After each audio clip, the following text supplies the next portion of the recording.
चलो बच्चों, तो आज हम लोग अकाउंट में चैप्टर नंबर 7 शुरू करते हैं, जिसका नाम है cash book and it's type. तो देखो, आप लोगों को याद है कि हमने अकाउंट में जो 6 चैप्टर देखा था ना, वो 6 चैप्टर था सब्सिडियरी बुक्स के बारे में। सब्सिडियरी बुक्स के जिसमें हमने ऐसा समझा था कि जब बिजनेसमैन अकाउंटिंग लिखने के लिए हर एक ट्रांजेक्शन और हर एक वर्क के लिए अलग अलग बुक्स का यूज करते हो ना, तो वो सब बुक्स सब्सिडियरी बुक्स कहलाते हैं।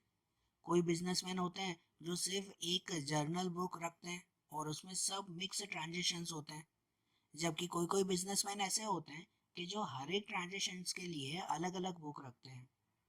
तो वो सब्सिडियरी बुक्स कहलाती है ना, कि जिनमें हमने 6 चैप्टर में सब्सिडियरी बुक्स गुड्स से रिलेटेड देखी थी कि गुड्स के सब ट्रांजेक्शन्स करने के लिए कौन कौन से सब्सिडियरी बुक्स बनाते हैं। तो generally purchase book, cell book, purchase return, cell return, ये बुक्स हमने बनाई थी ना, ये सिर्फ गुड्स के लिए। तो उसी तरह से बिजनेस में कैश के जो भी ट्रांजेक्शन्स होते हैं ना, कैश रिलेटेड ट्रांजेक्शन्स, तो उनके लिए जो बुक बनती है उस बुक को हम लोग कहते हैं कैश बुक। हमें इस चैप्टर में ये कैश बुक के बारे में समझना है। तो नाम से पता चलता है ना, कैश बुक मतलब बिजनेस में जितना भी कैश आ रहा है या जितना भी कैश जा रहा है, तो उनके रिलेटेड जो एंट्री जिस बुक में की जाती है, तो उस बुक को कैश बुक कहते हैं। बरोबर। जनरली कैश बुक की सिंपल डेफिनेशन अगर समझे ना, तो ऐसे कहते हैं कि subsidiary book is prepare to keep record of cash transaction is called cash book. जिस बुक में सबके सब कैश ट्रांजेक्शन्स के जो है वो रिकॉर्ड रखे जाते हो, सिर्फ कैश, जो कैश आया और कैश गया उसके बारे में रिकॉर्ड रखा जाता हो, तो उस बुक को कैश बुक कहते हैं। इसमें उधार वाली कोई चीज़ नहीं कि अभी पैसे देने बाकी हैं या पैसे मिलने बाकी हैं। तो ऐसे जो भी क्रेडिट वाली चीज़ें हो ना, उधार की चीज़ें हो, तो वो यहाँ पे नहीं लिखी जाती। सिर्फ कैश में हर तरह की cash receipt and payments are recorded in the cash book। Cash receipt मतलब कैश में जो भी पैसे मिल रहे हैं, या तो कैश पेमेंट, कैश में जो भी हमने पेमेंट की है, तो वो सभी चीज़ें यहाँ कैश बुक में लिखी जाती है। तो कैश बुक बनाते हैं तो उसमें भी जनरली दो साइड होती है ना, डेबिट साइड और जो है वो क्रेडिट साइड। दो साइड होती है कि नहीं, हमेशा कोई भी बुक हो उसमें दो पार्टियाँ होंगे। तो यहाँ पर कैश बुक में जो डेबिट साइड बनता है, तो उसे हम लोग रिसिप्ट साइड या तो इनकम साइड कहते हैं। Debit side is known as income और रिसिप्ट साइड। इसका मतलब बिजनेस में जो भी पैसे आ रहे हैं ना, जो भी इनकम हो रही है, जो भी पैसे आ रहे हैं, वो सब डेबिट साइड पे लिखते हैं। और क्रेडिट साइड पे, तो credit side is known as payment side. मतलब जो भी हमने किसी को पैसे दिए हो, जो भी पैसे पे किए हैं, पेमेंट की है, तो वो सब चीज़ें यहाँ पे क्रेडिट साइड पे लिखते हैं। सिंपल सा है ना, जो भी पैसे आ रहे हैं तो डेबिट पे लिखो, जो भी पैसे जा रहे हैं तो वो क्रेडिट पे लिखो। तो ये कैश बुक बनाना लिटरली सिंपल भी है और इफेक्टिव भी है। जब कैश बुक बनाते हैं ना, जनरली कैश बुक हर मंथ वाइज बनती है। कैश बुक कैसे तैयार होती है, हर महीने के हिसाब से। कि हमेशा कैश बुक के स्टार्टिंग में, ध्यान से सुनना बेटा ये पॉइंट, कि हमेशा कैश बुक के स्टार्टिंग में महीने के स्टार्टिंग का बैलेंस लिखते हैं। कि जैसे कि महीने की पहली तारीख, भाई आज जो है वो ये जनवरी की पहली तारीख है, महीने की पहली तारीख अगर है, तो पहली तारीख में हमारे बिजनेस में कितने रुपए पड़े हुए हैं अभी। तो भाई पहली तारीख को हमारे बिजनेस में, कहते हैं ना, हमारे बिजनेस के गल्ले में वो फिलहाल जो है वो 10,000 रुपये पड़े हुए हैं। तो ये वो कैश बुक का स्टार्टिंग का बैलेंस कहलाया कि हाँ भाई अभी पहली तारीख को इतने रुपए पड़े हुए हैं। फिर पूरे महीने में उस कैश बुक में सब चीज़ें लिखते हैं कि भाई पूरे महीने में जहाँ जहाँ से पैसे आ रहे हैं, तो वो सब डेबिट साइड पे लिखते हैं। फिर जहाँ जहाँ से पैसे जा रहे हैं, तो वो सब क्रेडिट साइड पे लिखते हैं। और महीने के एंड में फिर से एक बार चेक करते हैं। महीने के एंड में ये चेक करते हैं कि अब हमारे पास कितने रुपए पड़े हुए हैं। ठीक है ना, महीने के स्टार्टिंग में 10,000 रुपए थे, तो अब महीने के एंड में कितने रुपए थे, तो वो इस कैश बुक से पता चलता है। ठीक है ना, इजीली इससे पता चल जाता है। और ये भी ध्यान आ जाता है कि पूरे महीने में हमें कितने रुपए मिले हैं और हमने कितने रुपए चुकाए हैं या कितनी पेमेंट की है। तो ये सब इजीली इसमें पता चल जाएगा ना। तो इसलिए कैश बुक बनाना बहुत सिंपल और बहुत इफेक्टिव है। ये कैश बुक भी अलग अलग टाइप्स में बनती है। अगर टाइप्स ऑफ कैश बुक देखें तो एक बनती है सिंपल कैश बुक, बराबर, सिंपल कैश बुक जिसमें डेबिट और क्रेडिट साइड सिर्फ आएगी। फिर दूसरी बनती है, वो आती है 2 कॉलम वाली कैश बुक, या तीसरी आती है, वो आती है 3 कॉलमनर कैश बुक, 3 कॉलम वाली कैश बुक।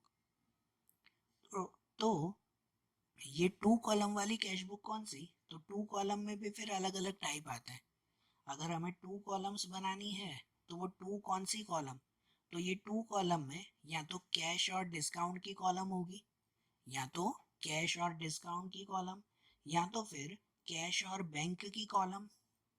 मतलब बैंक में भी तो ट्रांजेक्शन्स होते हैं ना, ये जैसे डिस्काउंट लिखा हुआ हो तो कहीं से डिस्काउंट मिला और कहीं पे डिस्काउंट दिया हमने, तो वो भी इस कैश बुक में ही लिखा जाता है। ठीक है, अगर वो कैश बुक में मेंशन हो तो, कि अगर ये लाइन बनानी है, कॉलम बनानी है डिस्काउंट की, तो या तो कैश और डिस्काउंट, या तो कैश और बैंक, या तो फिर बैंक और डिस्काउंट कॉलम, बराबर। ये 2 कॉलमनर, ये तो जब सम्स में आएंगे ना तो और अच्छी तरह से मैं क्लियर करवाऊंगा कि देखो अब ऐसी कॉलम वाइज बनानी है। और दूसरा एक खास बनता है, वो आता है 3 कॉलमनर कैश बुक।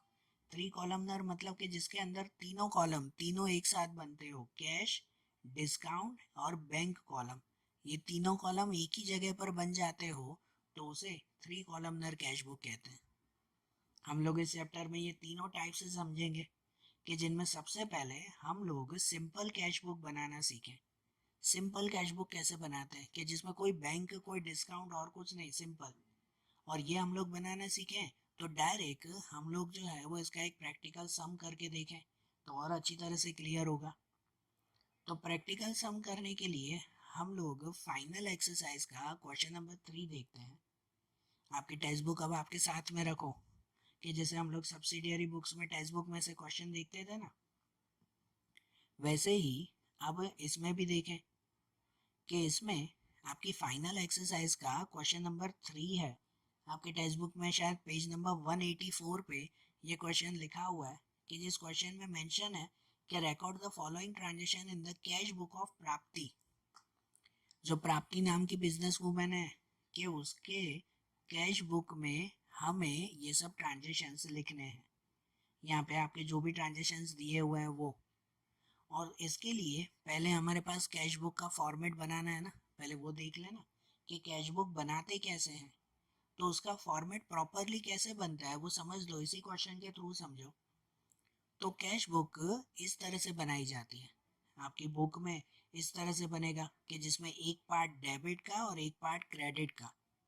ऊपर जो है वो नाम लिखेंगे कि कैश बुक ऑफ श्री प्राप्ति।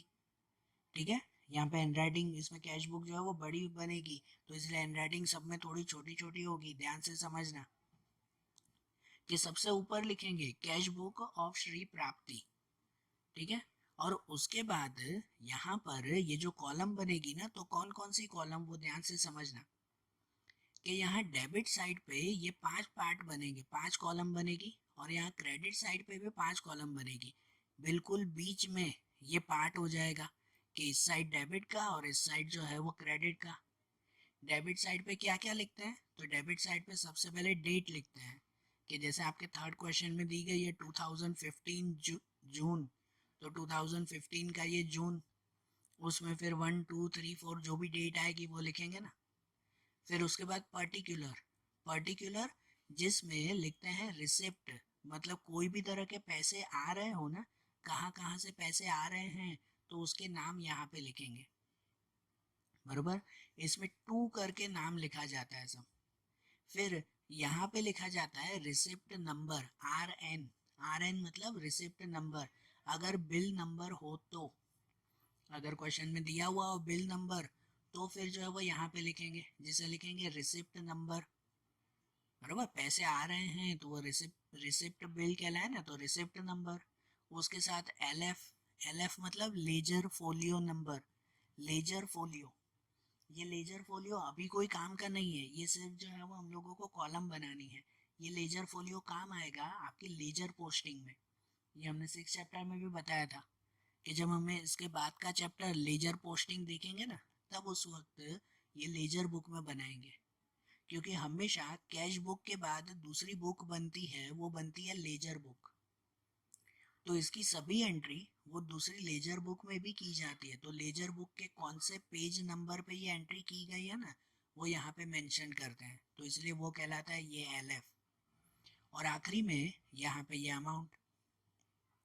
वैसे ही यहाँ क्रेडिट साइड पे भी ऊपर लिखते हैं ये क्रेडिट, जैसे यहाँ पे जो है वो ये ऊपर लिखेंगे डेबिट, ये डेबिट साइड है, और वैसे ही यहाँ पे ये क्रेडिट साइड, उसमें भी पहले डेट, उसके बाद पर्टिकुलर, पर्टिकुलर में लिखेंगे पेमेंट्स, मतलब कोई भी हमने चीज़ें पे की हो ना, पेमेंट की हो ना, तो वो सब यहाँ पे लिखते हैं पेमेंट में। उसके बाद यहाँ लिखा जाता है वी एन। वी एन मतलब होता है वाउचर नंबर। ये भी वो बिल नंबर कहलाया जिसकी हमने पेमेंट की है। जो जो चीज़ों की पेमेंट की उसका बिल नंबर वो यहाँ लिखते हैं, जो कहलाता है वाउचर नंबर। यहाँ पे एलएफ और आखिरी में अमाउंट, ऐसे ना। तो ये कैश बुक का प्रॉपर फॉर्मेट कहलाया ना, ये सिंपल कैश बुक हुई है, कोई कॉलम वाली कैश बुक नहीं है, ये सिंपल कैश बुक, तो उसका फॉर्मेट ये। अब इनमें एंट्री कैसे करते जाते हैं, तो हम लोग एक एक ट्रांजेक्शन्स पढ़ते जाएंगे, और उस एक एक ट्रांजेक्शन में ये चेक करेंगे कि हर एक ट्रांजेक्शन में पैसे आ रहे हैं या पैसे जा रहे हैं। ये चीज़ें खाली चेक करते हैं।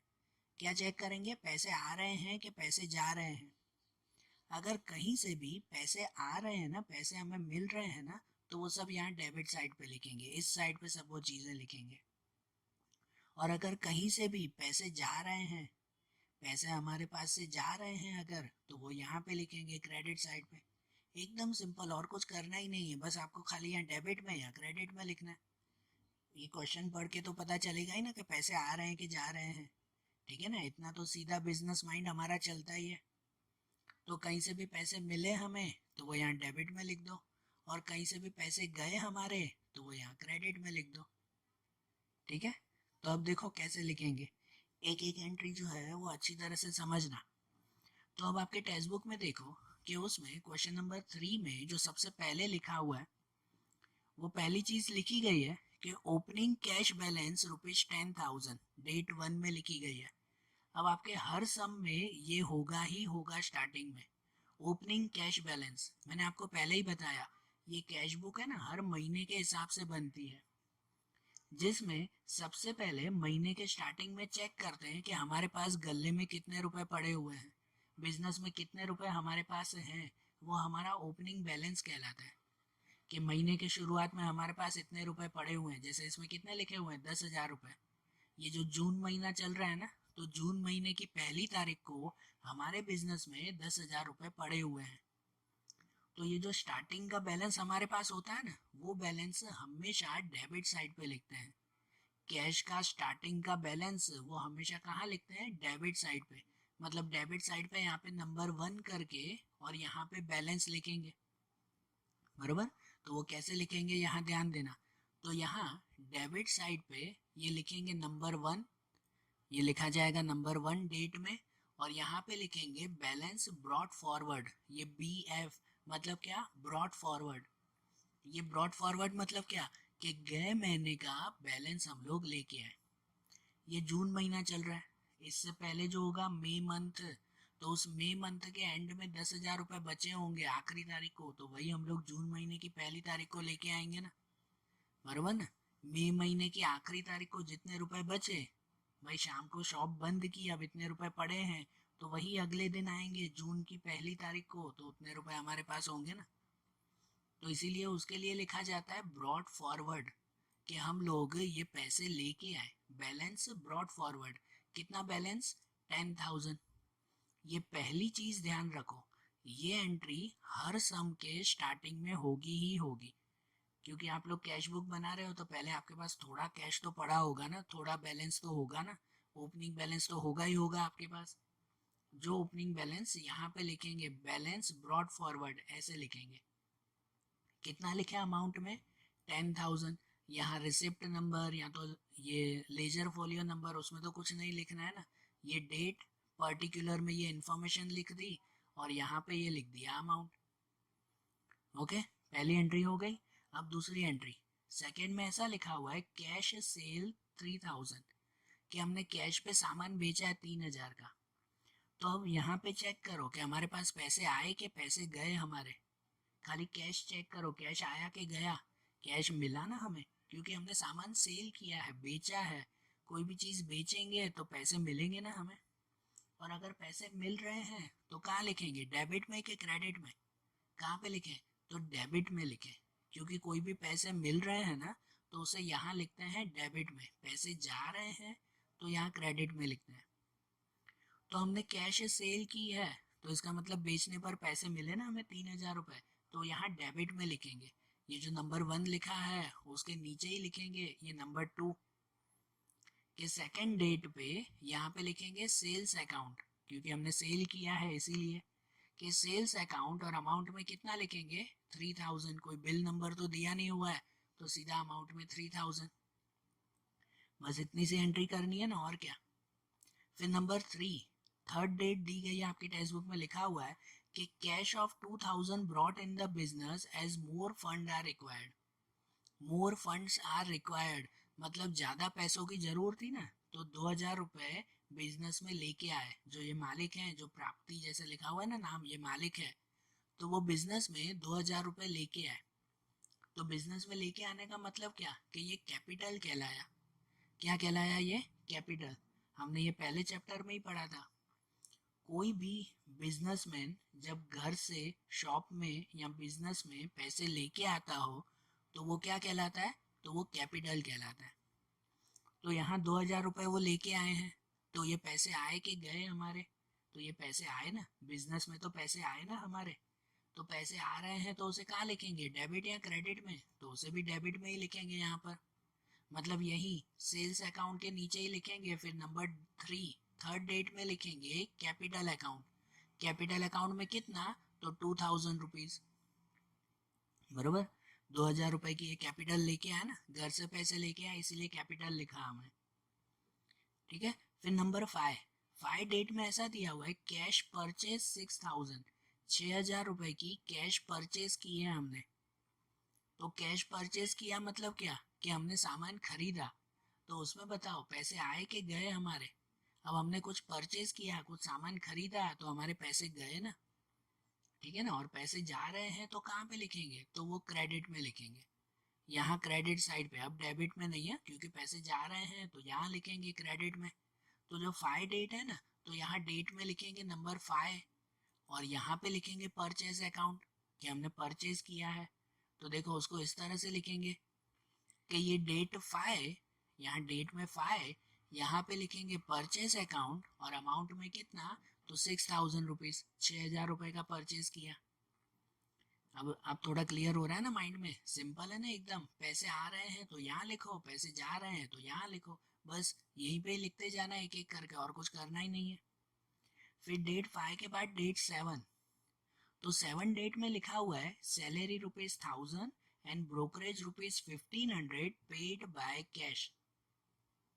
कि यहाँ पर 1,000 रुपए की सैलरी दी है हमने, और 1,500 रुपए का ब्रोकरेज दिया। ब्रोकरेज मतलब दलाली दी है हमने, कि 1,000 रुपए पगार के दिए और 1,500 रुपए दलाली के दिए हमने, ब्रोकरेज के दिए। तो ये जो हमने पैसे दिए, तो ये पैसे आए के गए हमारे, पैसे गए ना, तो इसे कहाँ लिखेंगे अब, तो इसे भी क्रेडिट साइड पे लिखेंगे ना। ये जो परचेस अकाउंट लिखा हुआ है उसके नीचे ही ये दो चीजें हैं, तो दोनों की एंट्री करेंगे, सैलरी भी और ब्रोकरेज भी।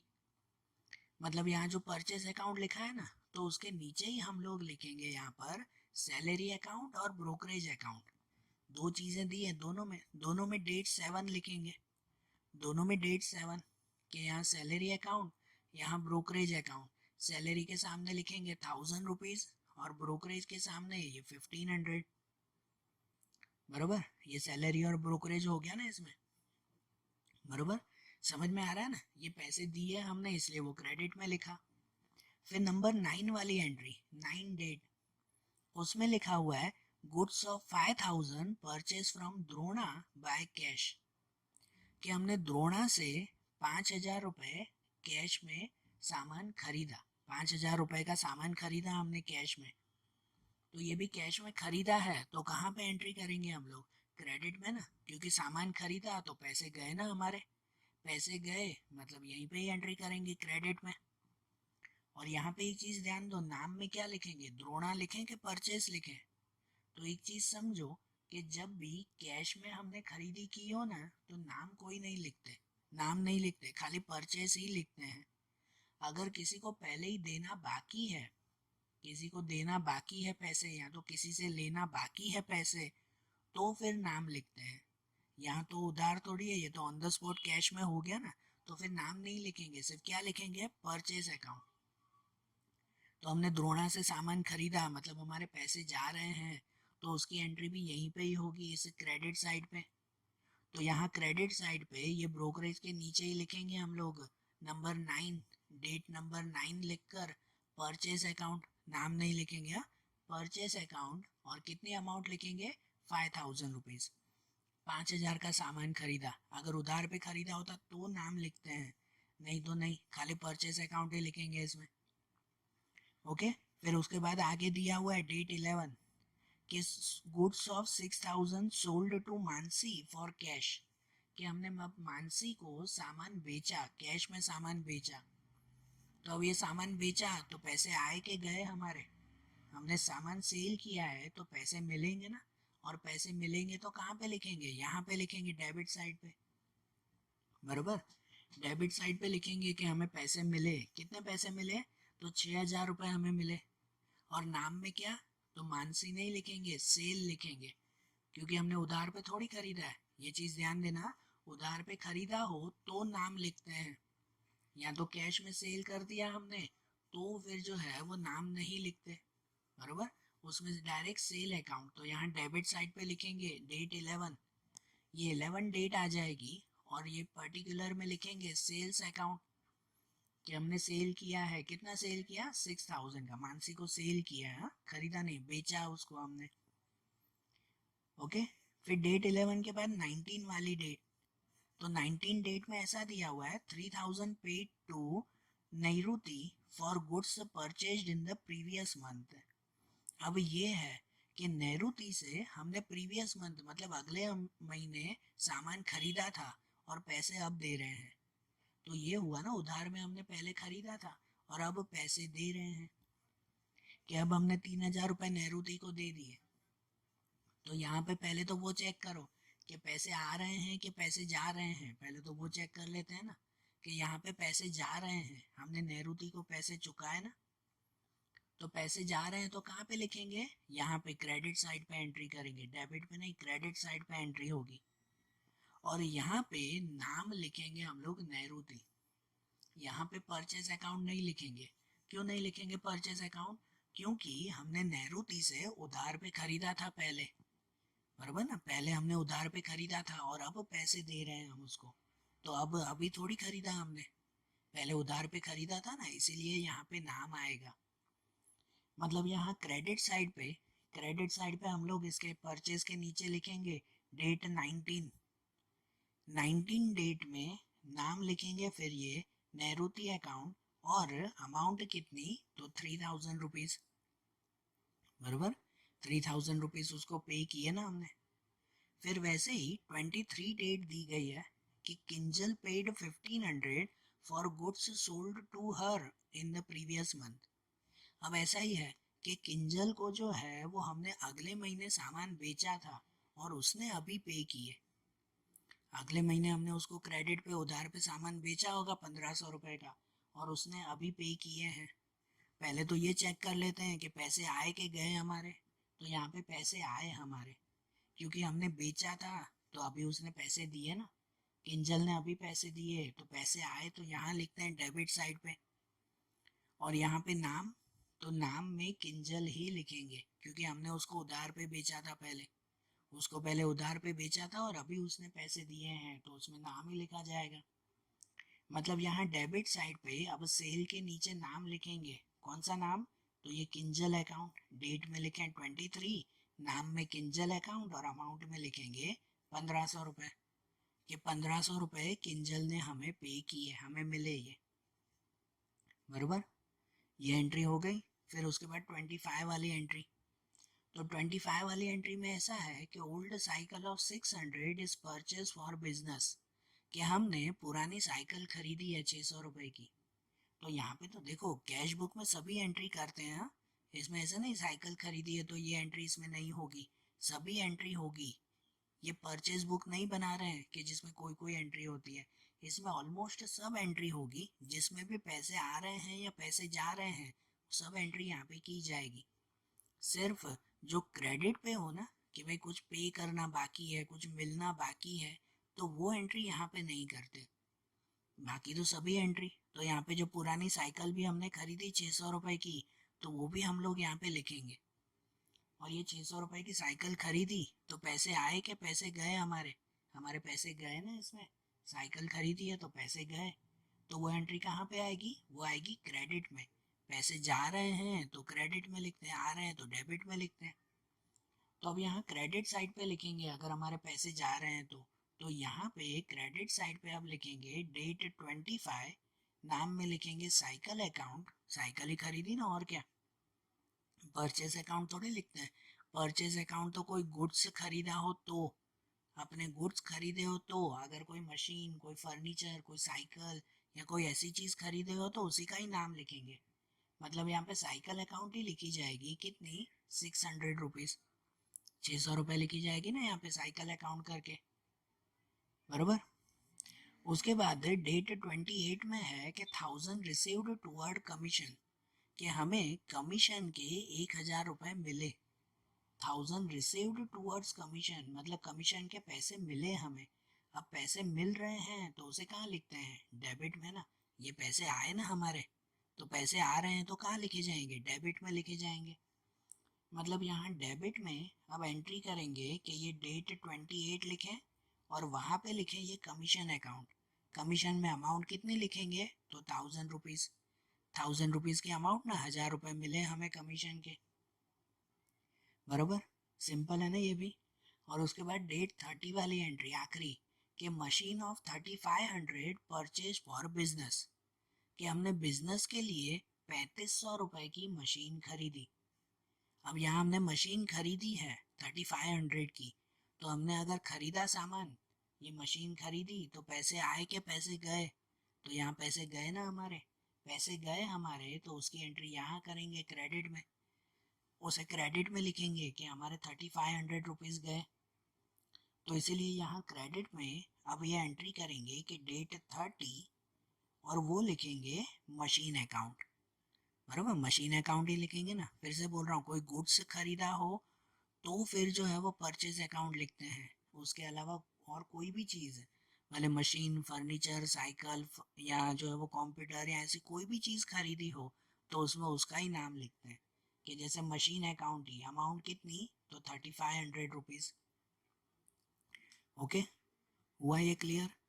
अब देखो सब एंट्रीज हो गई ना, सिंपल थी ना, ठीक है, इसमें कोई हार्ड नहीं है। तो पहला सम था इसलिए ये इतना डिटेल में बता रहा हूँ।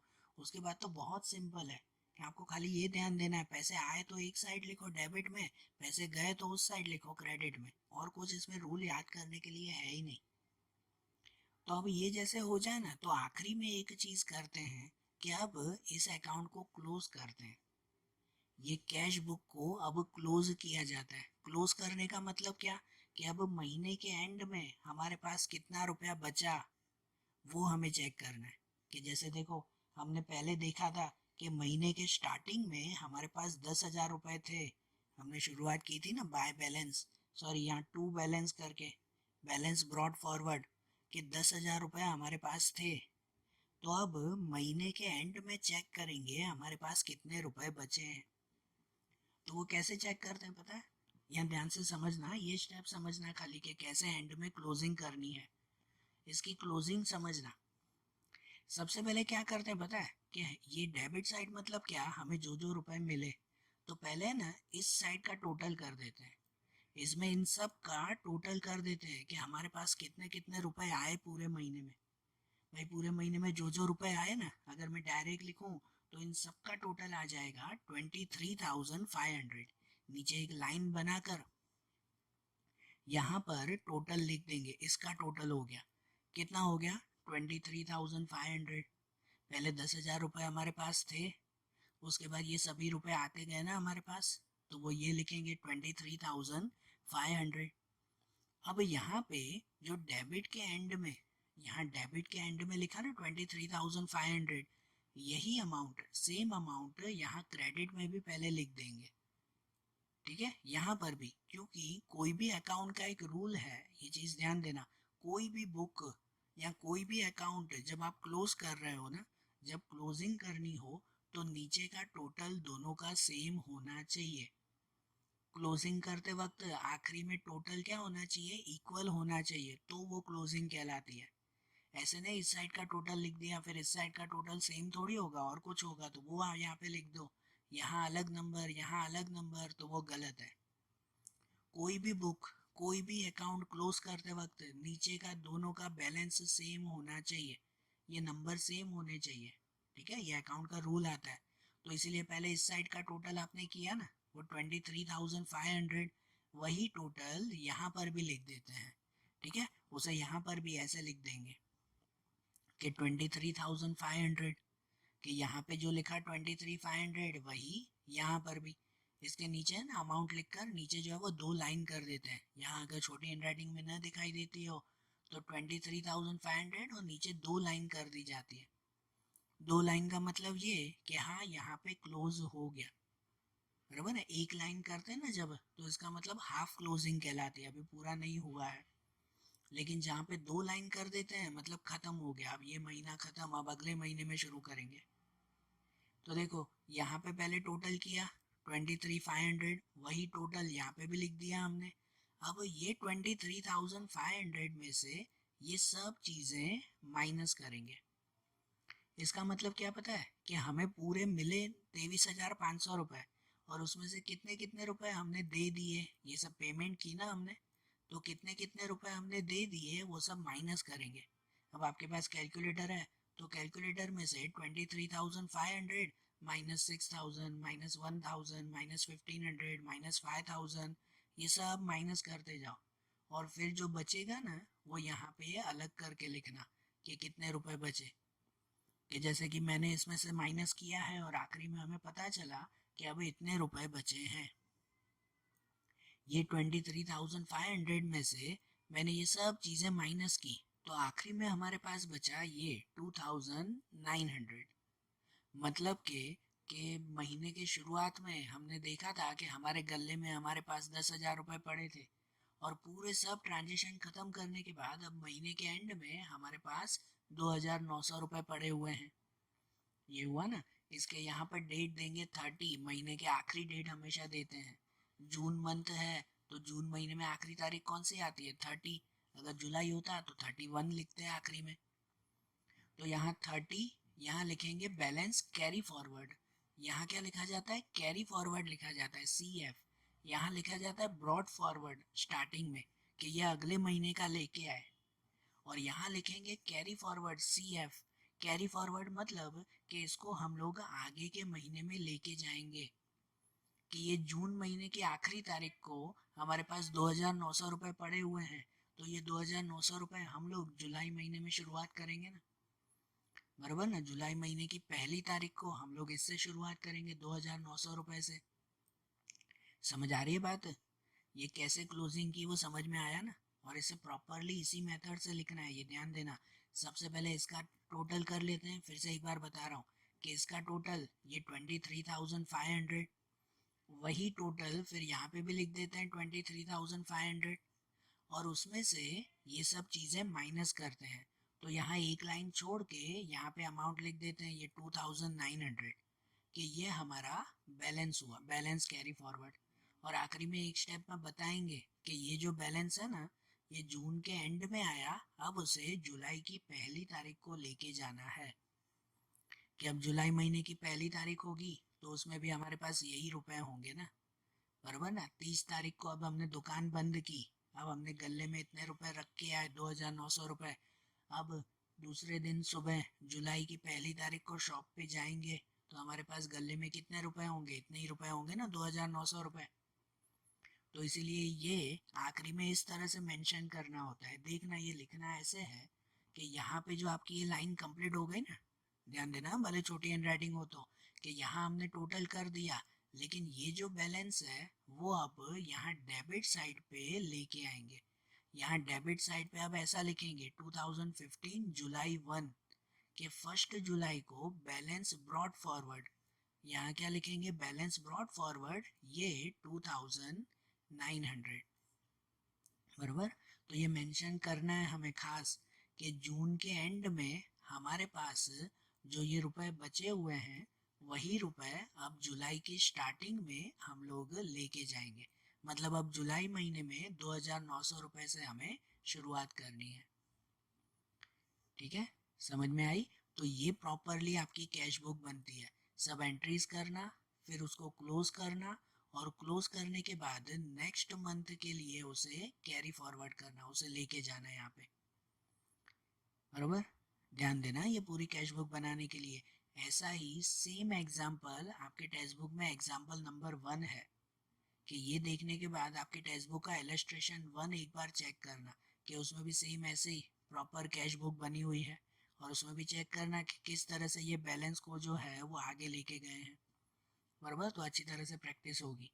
और इसके जो दूसरे सम्स हैं हमारे, वो अब हम लोग कल के वीडियोस में देखेंगे।